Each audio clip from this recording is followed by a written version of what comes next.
terceiro. 1. O Consolador. O grupo constituía-se de reduzido círculo de pessoas devotadas à causa da verdade. Sinceramente penetrados do espírito de serviço e amor ao próximo, eles recendiam as suaves fragrâncias da caridade cristã em ativo exercício pelo bem geral. Estudiosos sinceros e sistemáticos da nova revelação, a elas se davam, quando lhes permitiam as forças, o incansável labor de restaurar a verdade evangélica entre as criaturas humanas. Graças a isso, enfloresciam-se-lhe as mais altas expressões do trabalho e da fraternidade, da comunhão de pensamentos e da oração em conjunto, enquanto cada um somava esforços pela transformação interior. Mistério a que se impunham todos os membros da célula espírita, no sentido de conseguirem melhor e maior integração no espírito da causa, com o aprimoramento das qualidades morais do próprio ser em evolução. Não raro, antes de mergulharem nas concentrações espirituais, de cuja prática resultava um intercâmbio benéfico entre as duas esferas, comentavam, dominados por legítimo júbilo, de que se encontravam possuídos sobre a essência do Consolador. Sem dúvida, a mensagem de Allan Kardec possuía as excelsas diretrizes capazes de estancar as lágrimas nas nascentes e anular o efeito dos males, erradicando do homem as torpezas morais e os cânceres em desenvolvimento no cerne do ser.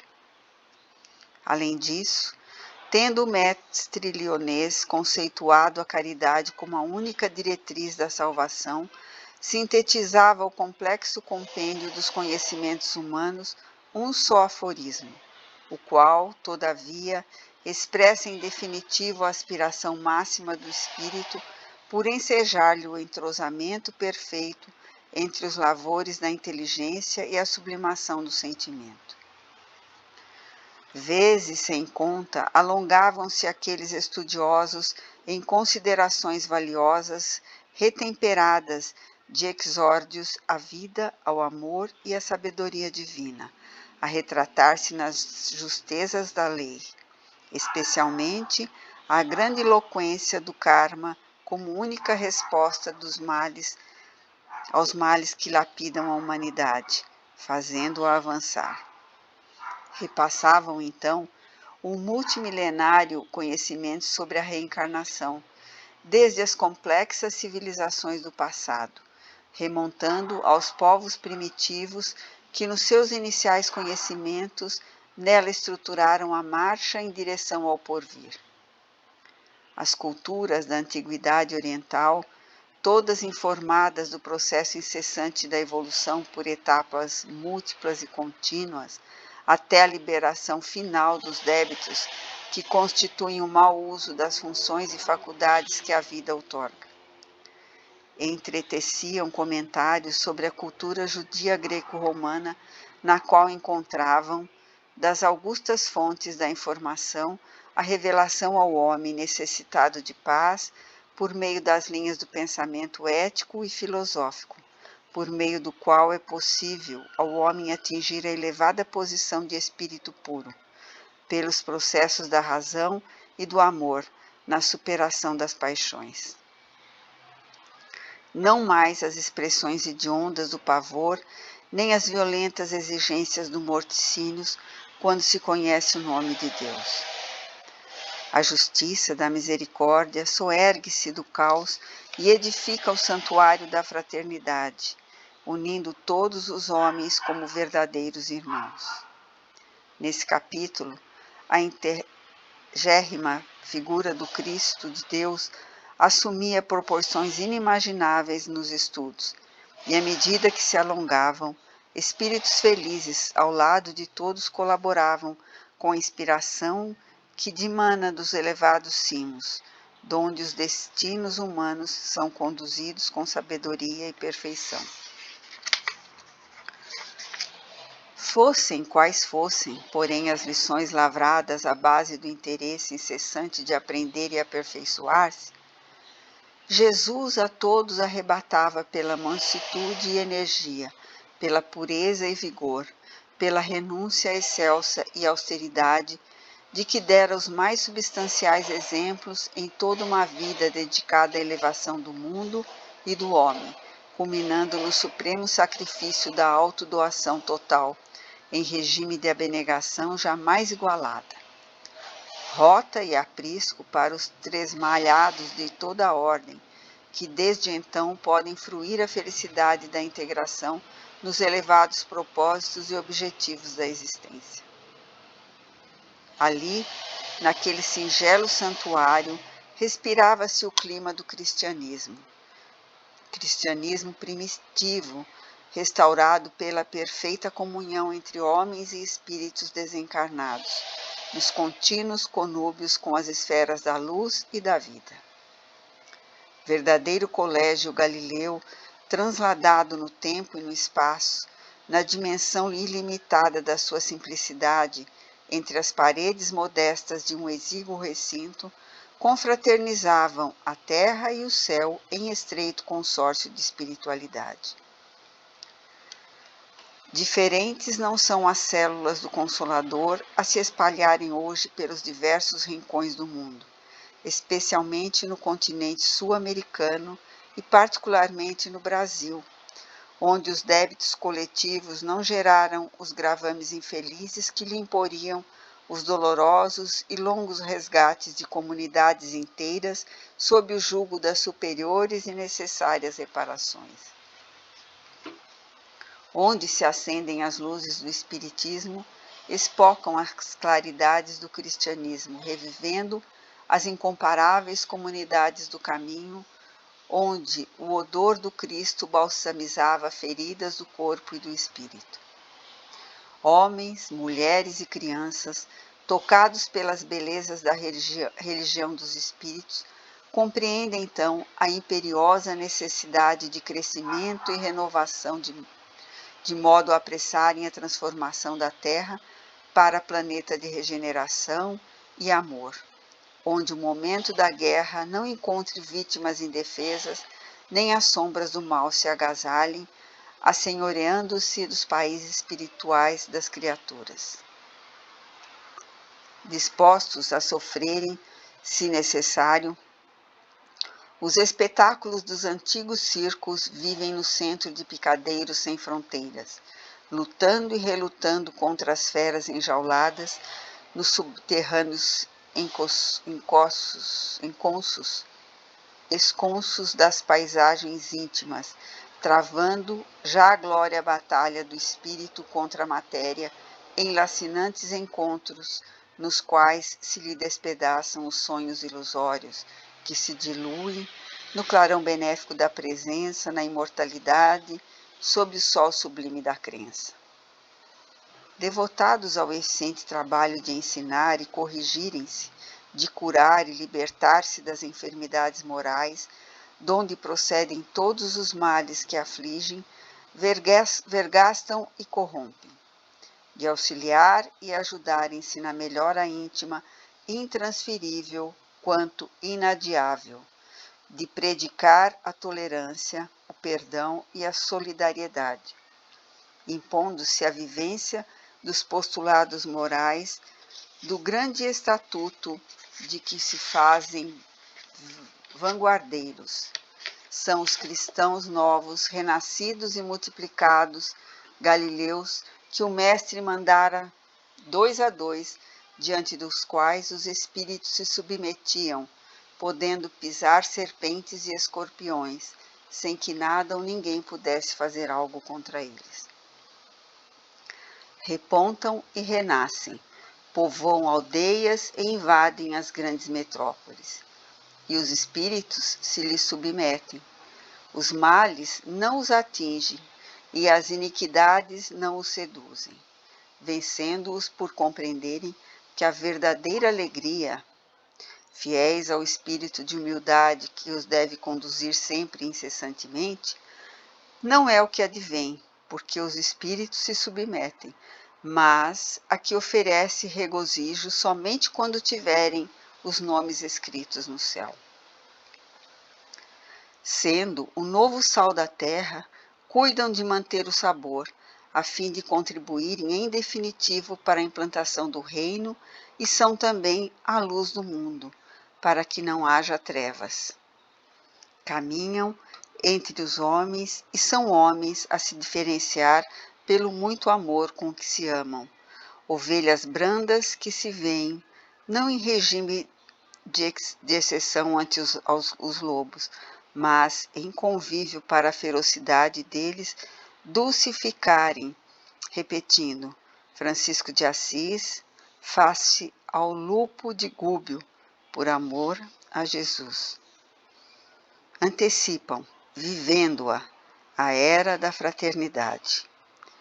O grupo espírita sediava-se no subúrbio do Meier, na então capital do Brasil, cidade de São Sebastião do Rio de Janeiro.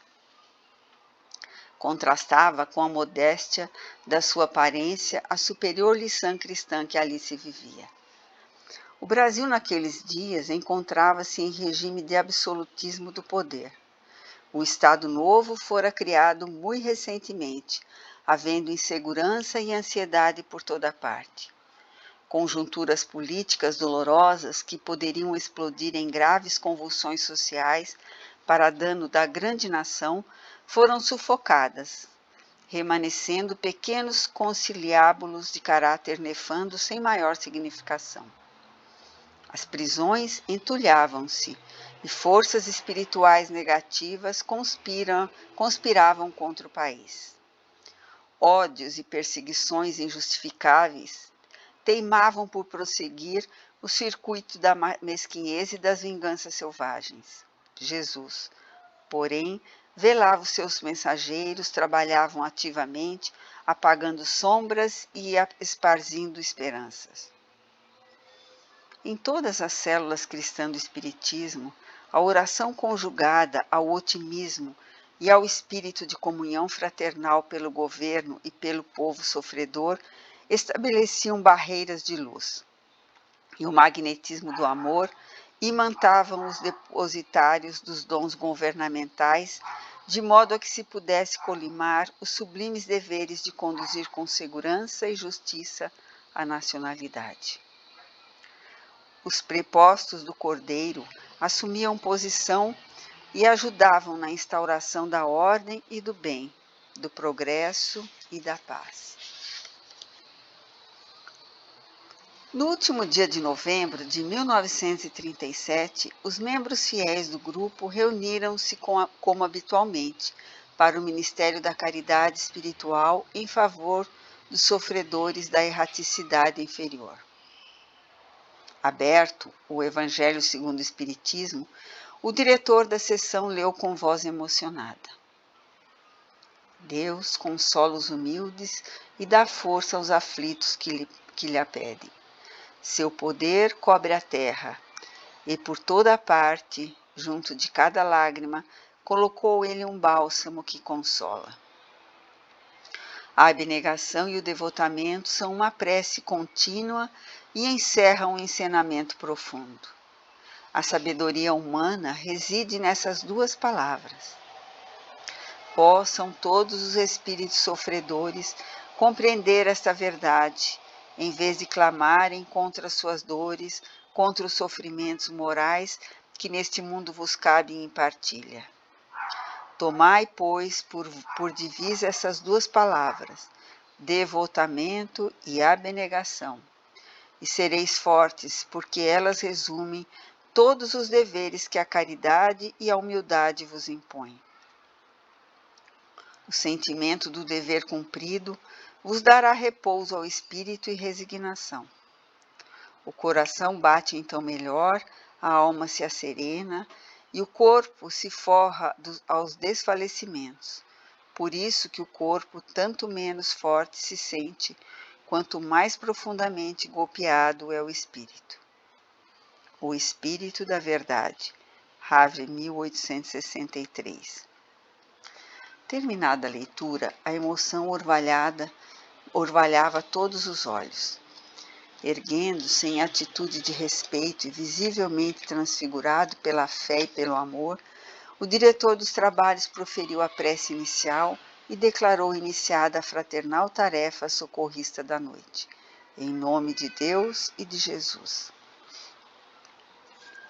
No silêncio em que se escutavam o pulsar da vida, as sublimes vibrações da prece derramavam ondas de reconforto e serenidade.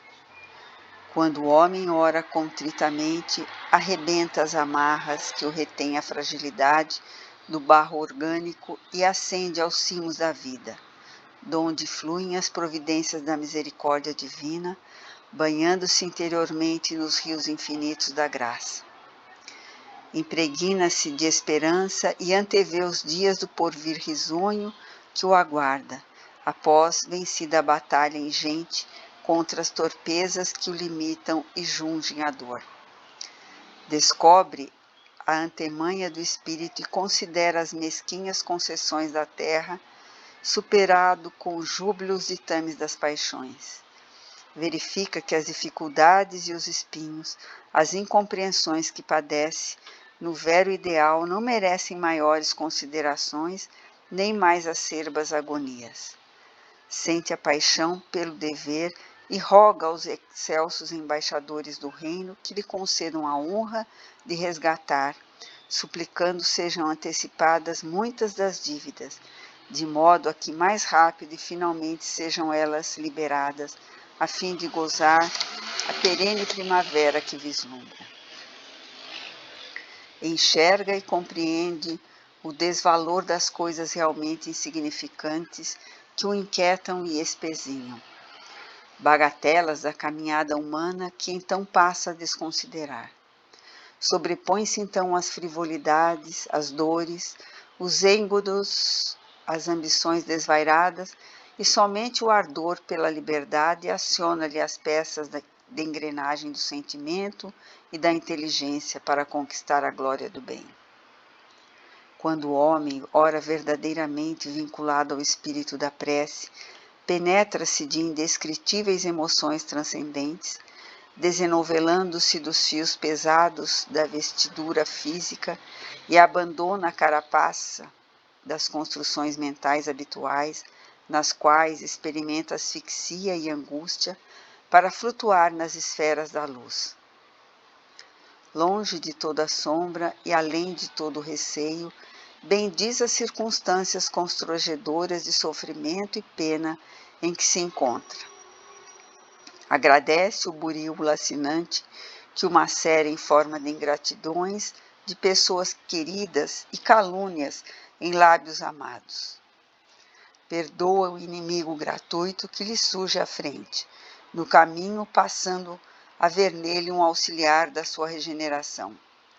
Desculpa o perseguidor que investe prepotente contra as suas melhores construções, nele encontrando um fiscal severo, que é o amigo ignorado, e precipitá-lo para a permanência na correção dos atos e na lealdade do dever. Modificam-se-lhe dessa forma os painéis do cotidiano, sob a forte luz da imortalidade. Quando o homem ora anseia partir da terra, mas compreende também que ela é sua mãe generosa, berço do seu progresso e local de sua aprendizagem, reconhecido então a esse colo de generosidade, não se abrasa pelo egoísmo, relegando ao desprezo ou ao abandono. Mesmo elevando-se, eleva e retorna para ajudá-la, contribuindo pelo seu e pelo progresso dos que nela ainda jazem na ignorância, dos que transitam para a inteligência e daqueles que voam para a angelitude.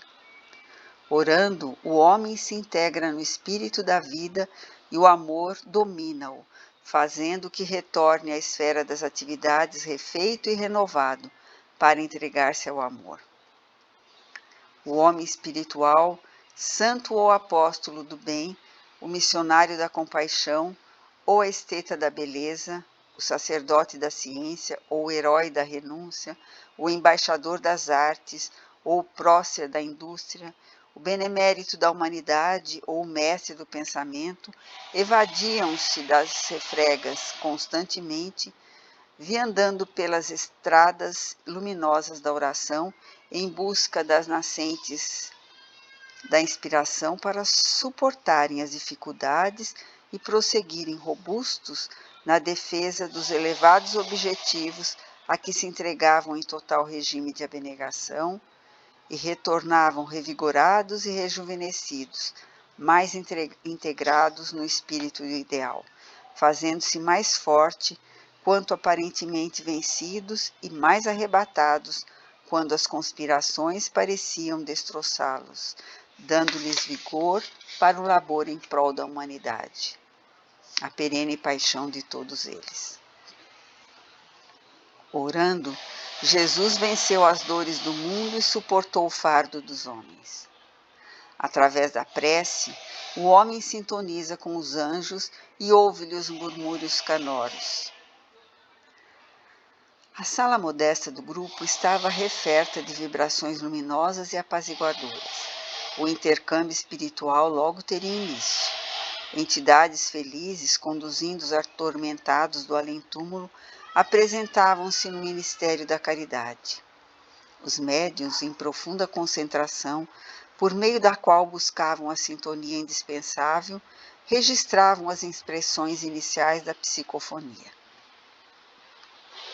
A entidade diretora das tarefas, socorrista, expôs, em linhas gerais e breves, a necessidade de manutenção do equilíbrio na concentração para que fosse conservado o padrão vibratório imprescindível ao bom êxito dos serviços, advertindo mais uma vez sobre a gravidade do cometimento e a responsabilidade dos que participavam de tão nobre labor. Ato contínuo, respeitável matrona, que servia em transe sonambúlico, transfigurou a face e, em estado de tormentosa agonia, exteriorizou a presença de infeliz desencarnado. Simultaneamente, outro médium agitou-se e as duas entidades atormentadas em estertores que traduziam a incompreensível desesperação de que se encontravam possuídas, ulularam, estorteceram-se, gemendo, impossibilitadas de traduzir em palavras a dor superlativa que as vergastava. Passistas acorreram, por instrução do diretor, em auxílio aos peregrinos das trevas e socorrendo-nos diante do concurso balsamizante da prece e da transfusão de energias que os penetravam por meio do veículo da mediunidade. Diminuíam neles a agrura do ressarcimento vigoroso quando necessário. O salutar concurso dos fluidos benéficos, a exsudação abundante pelos médiuns, diminuíam-lhe a intoxicação, consequentemente, aos longos decênios de angústia punitiva nas regiões tenebrosas, nas quais se atiraram voluntariamente, tendo abrandadas agora a sofreguidão e a asfixia. A mediunidade é bênção de Deus quando colocada a serviço da caridade. Por ela, veiculam as forças do amor e o beneplácito dos céus, diminuindo as acres provanças e as pungentes expiações a que se relegam milhões e milhões de seres desassisados, dominados ainda pela miserabilidade de que se encontram possuídos multimilenarmente, sem força de destruírem as algemas escravizantes. Porta de acesso à paz é via redentora, estágio que faculta a ascensão quando entorpecida pelas negaças e venenos do egoísmo ou da insensatez, transformam-se em resvaladouro para a rampa da alucinação de longo curso. Iluminada pelas estrelas do amor e da caridade, sublimada pela renúncia e pela abnegação, torna-se ponte magnificente por onde transitam as esperanças da verdade para as consolações na terra e pelas quais se elevam os anseios da flagelação em busca de lenitivos. O médium a serviço da vida transforma-se em mensageiro encarnado das messes e benesses do Cristo Jesus e do amantíssimo Pai. integrando-se cada vez mais nos objetivos a que se aplica graças à reencarnação. Por meio dele, abundam palavras e roteiros eficientes, capazes de levantarem o ânimo ao quebrado e revigorarem as forças combalidas. Revivem as expressões de amor dos que atravessaram o umbral de cinza do túmulo. Ouvem-se as músicas da alegria plena. Vêem-se às luzes os seres triunfantes da imortalidade, que retornam distendendo mão caridosa e segurança inabalável para segurar os que estão à mercê da própria desídia ou tombados ao caos da desesperança. Bem-aventurados são todos eles, os que se dão ao ministério sublime da fraternidade misericordiosa, abrindo os braços aos padecentes de todos os rumos, na terra ou no espaço, em nome de Jesus, que a todos nos serve de modelo incomparável e guia soberano. Quando aqueles espíritos conseguiram balbuciar com dificuldade quase insuperável as primeiras expressões tartamudeadas, estorcegando-se em agitação dolorosa, exclamaram verbetes de horror, acrimônia, ódio. O ódio devorava-os, mantendo-os em desvario compulsivo. Lutando nos abençoados aparelhos mediúnicos e lentamente apropriando-se dos instrumentos de que se utilizavam, conseguiram retornar paulatinamente, graças ao ambiente saturado de elevadas vibrações de amor e bondade em incessantes ondas de oração. O uso da palavra, blasfemando, então acusando-se reciprocamente. Contendores, odientos, recém-saídos das esferas bastardas das genas purificadoras, traziam impregnada no âmago do ser a cólera indisfarçável e prosseguiam vencidos pelas tenazes da loucura.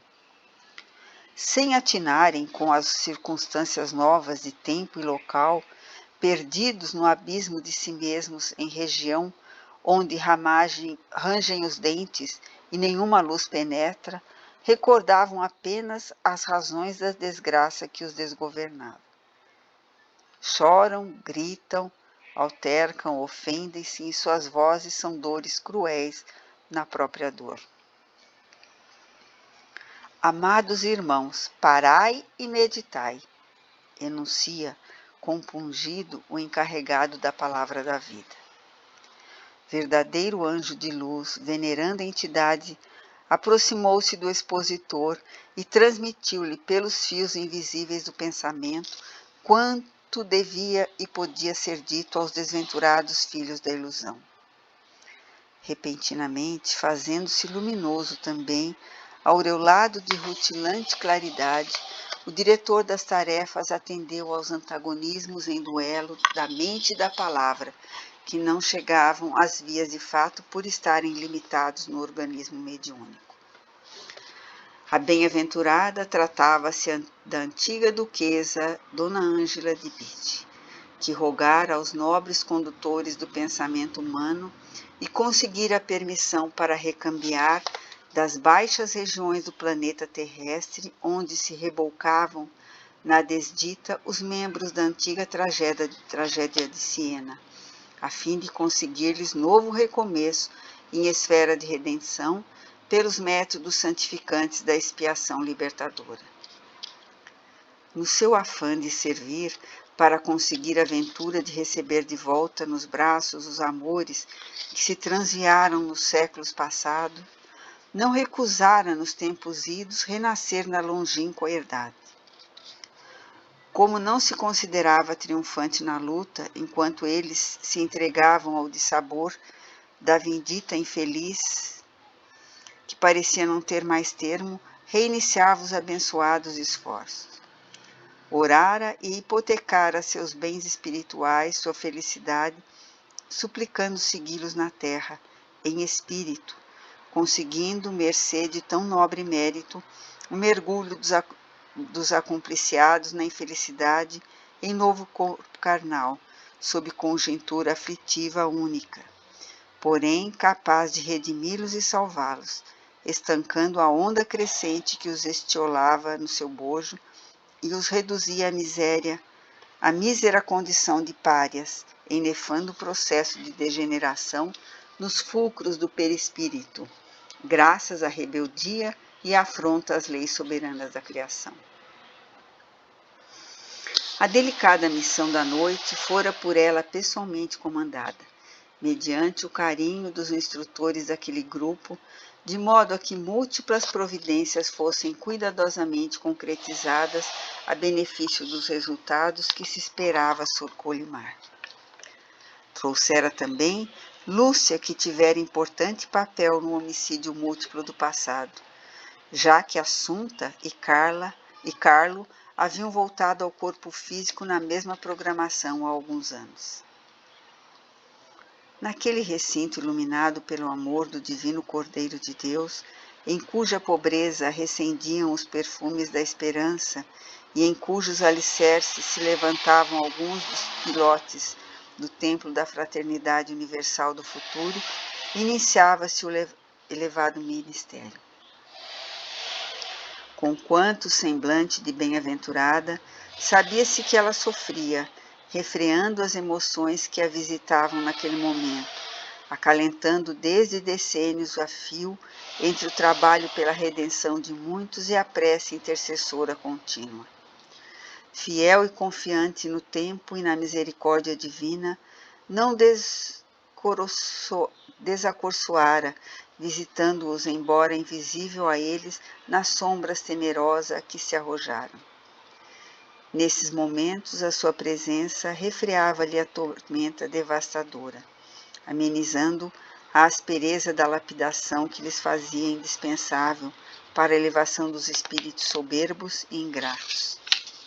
Aqueles eram, portanto, instantes preciosos e culminantes na sua vida espiritual. Acolitada por Lúcia, que, embora não possuísse a mesma elevação, revelava nobreza e paz, traía no semblante a grave preocupação que a afligia. Ligada por liames de safirina azul, aquela que se fazia missionária do amor inefável e da caridade superior, a antiga serva orava, mergulhada em profunda concentração. Ao império das energias transmitidas pela benfeitora, desencarnada, e por outros instrutores do plano espiritual, inacessíveis por enquanto ao conhecimento científico, as vibrações eram coroadas pelo dirigente encarnado em forma de radiações que lentamente penetravam as mentes sofredoras, produzindo incomparável sensação de refazimento. Contudo, porque se houvessem demorado por imenso período nos círculos da sombra, emanados aos caprichos nos quais se consumiam, um deles, num impulso irrefreável, grunhiu: "Nunca o perdoarei." Era o antigo conde Girolamo, macerado pelos insucessos da última e infeliz jornada. A outra entidade, que se caracterizava por um facies canis lupo, que deformava a expressão do rosto da médium em profundo transe, arremeteu, revidando em roufenha voz que fazia recordar ladridos ou uivos selvagens em articulações humanas, produzindo grande mal-estar em todos. "Desgraçado, desgraçado, eu tampouco te perdoarei." Vitupérios grosseiros, expelidos entre baba pegajosa, explodiam incessantemente enquanto o doutrinador, amparado pela duquesa que o inspirava com ânimo firme, dizia: "Irmãos amados, o ódio a lugar nenhum conduz, terminando por aniquilar aqueles mesmos que lhe caem no rescaldo venenoso de que se constitui. O ódio, elaborado pelas vibrações viciosas da personalidade doentia, atinge em primeiro lugar aquele que o vitaliza. Temporária fornalha consome as energias dos que são fonte de manutenção, deixando destruição após o resultado nefasto da sua passagem. O amor, ao inverso, é geratriz de paz, a engrandecer e libertar as almas para o voo sublime da vida. Ninguém espera que vos perdoeis um ao outro por enquanto. Desejamos que vos perdoeis a vós mesmos, rebuscando as fontes das causas, as apagadas impressões do rancor, vê-la-eis nebulosas, sem consistência, a reviver apenas a fixação do revide, pela emanação pestilencial do seu antigo vapor. Dobrar-se-ão os séculos antes que as raízes do mal sejam arrancadas do mundo. Ainda não se encontram vítimas, aqui não se encontram vítimas nem algozes. Deparamos enfermos que recusam a oportunidade da saúde na sua exandra recondição de dementes. O mínimo raciocínio conclama o homem ao despertar para a realidade. Longe das claridades da vida, vós vos consumis em reminiscências do passado de leviandades horrendas, olvidando o futuro promissor que vos acena. Generoso com harmonia e paz. Felizes os que esquecem o mal para fixarem as linhas básicas do amor e da humildade. O homem são os seus esforços na construção da vida, não o orgulho que é baixeza, nem a falsa honra que é mesquinhez. Os pensamentos vibrando em uníssono entre os componentes do grupo, em fervorosa oração intercessora, transformavam-se em força magnética a vibrar positiva e negativamente, consubstanciando uma corrente alternada de alta frequência a canalizar o socorro da mensageira, que a seu turno o recebia das fontes superiores da vida, atingindo os antagonistas em luta, em forma de partículas projéteis luminosas que alcançavam os enfermos, modificando-lhes nos centros de força do perispírito as expressões vitais. Paulatinamente, visitados pelas diferentes e contínuas cargas, afrouxaram-se-lhes as fortes emanações odientas e caíram em semi-aparvalhamento, constrangidos pelos liames dos sensitivos que os retinham mergulhados nos fluidos físicos e psíquicos de que se faziam instrumentos, a fim de poderem ouvir e refletir com segurança. Pensai em Jesus, o excelso injustiçado, prosseguiu o doutrinador. Recordai-o crucificado indevidamente sob o ultraje da ingratidão de todos. Não os teria sido bastante claro o seu ensinamento de compaixão pelos ofensores e de piedade para com os verdugos? Amigo de todos, padeceu apodos e voz alguma se ergueu em sua defesa.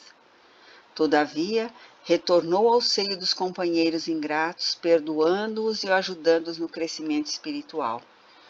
Embora o medo que os dominava nas circunstâncias difíceis em que se debatiam, em dúvidas injustificáveis e cruéis.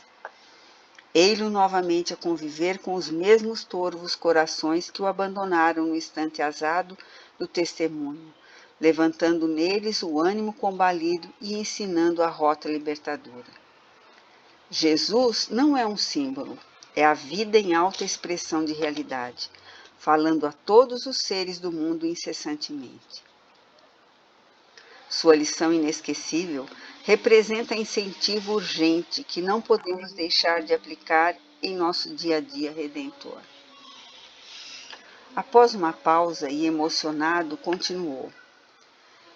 Quem teria dado o primeiro golpe motivador da desgraça? O que se fez transfuga hediondo ou que lhe armou a mão inadvertidamente? Onde a semente inicial da desgraça? Conhecemos o passado de que nos recordamos e antes dele.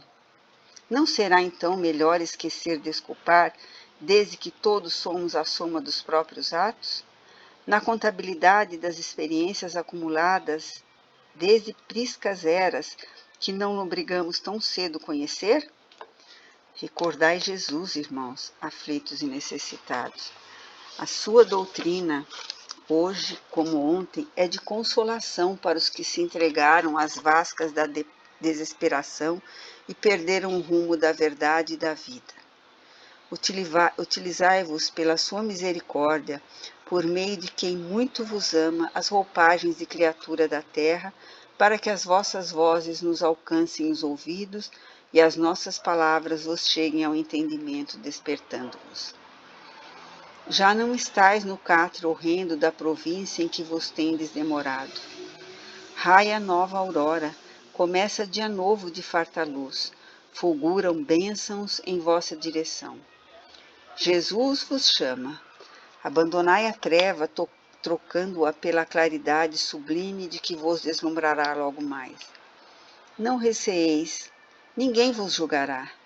Tendes sido juízes e réus nas mãos da própria sandice e imperfeição. O amigo dos sofredores chorava. Imensa piedade no conúbio espontâneo se fizera entre eles, e a entidade amorosa irrompia-lhe da alma, envolvendo-os às seclas do horror. Semi-incorporados pela veneranda benfeitora, prosseguiu. Enquanto recordais o passado maléfico, esquecestes-vos dos amores que tivestes, em cujo seio experimentastes calma e refazimento vezes incontáveis. Estão aqui conosco os que participam das vossas vidas, dilacerados quanto vós mesmos. Perdoamos para sermos felizes, sem cogitar de fazer justiça, já que somente Deus e apenas Ele pode aplicá-la com a necessária sabedoria. Acalmai-vos para ouvir e entender. Nesse comenos em que as emoções visitavam todos, carregadas de ondas saturadas de amor e caridade envolventes, um terceiro médio já em transe com doçura interveio. Paz convosco, irmãos em Cristo. Sou Lúcia, que retorno ao vosso caminho em nome de Deus, nosso Pai, para dizer-vos da sua inefável bondade.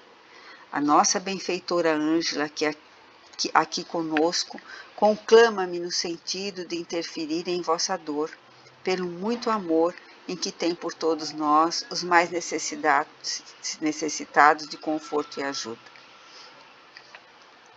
Colhidos pela surpresa, os dois comunicantes foram sacudidos no imo, violentamente por aquelas palavras, e num átimo, como a hora da desencarnação, voltaram ao pretérito longínquo, porém sempre presente. Não lhes foi mais possível manter a atitude inicial. Choro convulsivo, desesperado, irrompeu-lhe como gigantesca represa, violentamente arrebentada ao impacto do próprio volume das águas. A sessão abençoada atingia o clímax.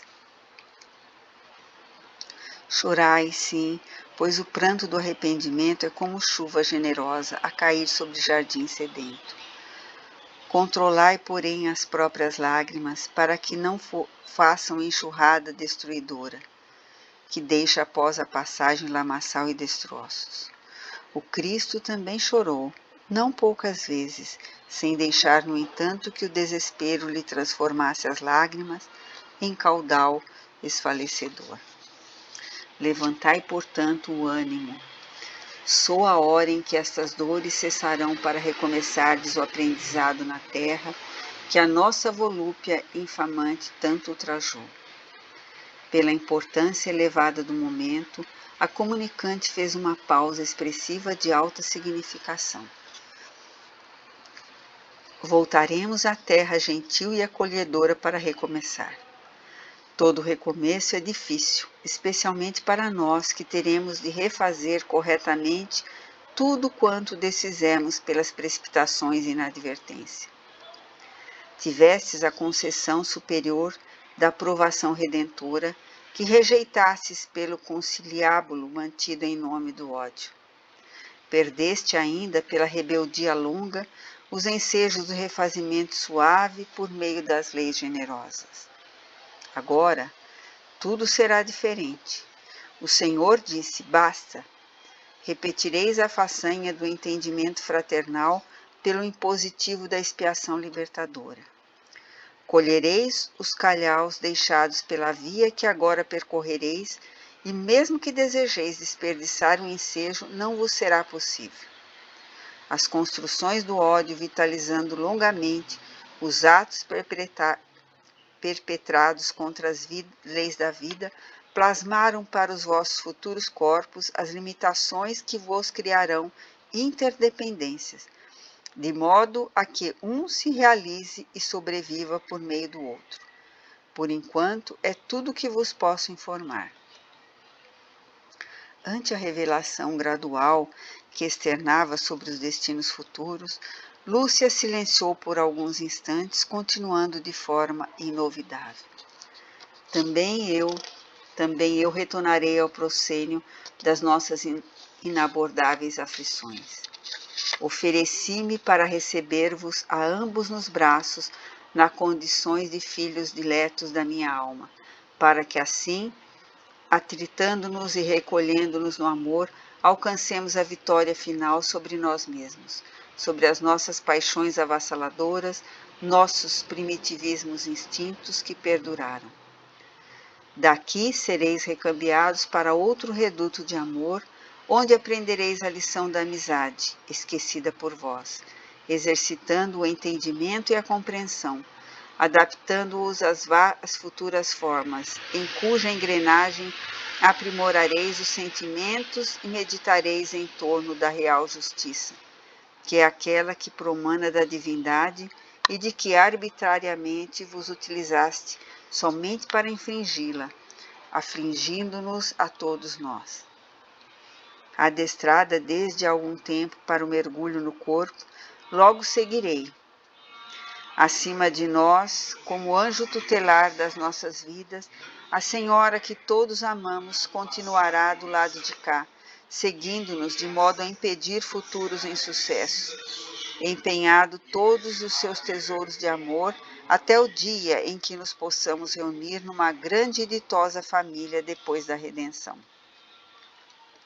Houve um grande e eloquente silêncio.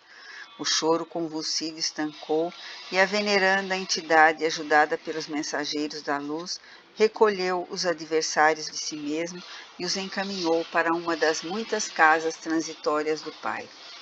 Lúcia, porém, prosseguiu. Rogo-vos, irmãos, que vos recordeis de todos nós nas vossas súplicas ao Senhor da vida.